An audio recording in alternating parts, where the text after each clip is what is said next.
নৱেম্বৰৰ পৰাই পাব টকা। মেট্ৰিক পৰীক্ষাৰ্থীসকলৰ বাবে ডাঙৰ খবৰ দিলে মুখ্যমন্ত্ৰী হিমন্ত বিশ্ব শৰ্মাই।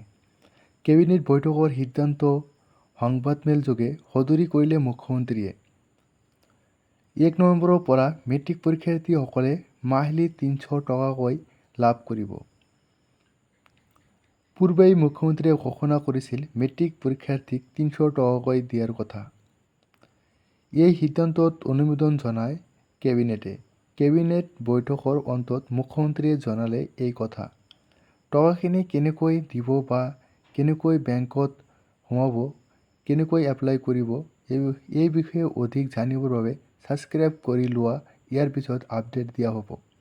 লগতে যিসকল ষ্টুডেণ্টে ক্লাছ 9 আৰু 10ত পঢ়ি আছে, যিসকলে ভাবে যে মেথ অৰ্থাৎ গণিত বিষয়টো কঠিন, তেওঁলোকৰ বাবে ভাল খবৰ। কাৰণ এইটো ইউটিউব চেনেলত এতিয়াৰ পৰা মেথ আৰু ছায়েন্সৰ ভিডিঅ' আপলোড দিয়া হ'ব।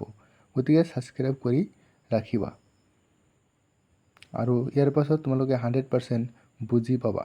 কাৰণ এইটো চেনেলত একেবাৰে চিম্পল সহকাৰে তোমালোকক ভালদৰে বুজাই দিয়া হয়। তোমালোকে এটা ভিডিঅ' চালেই গম পাবা যে কেনেকৈ বুজাই দিয়া হয় আৰু তোমালোকে 100% বুজি পাবা।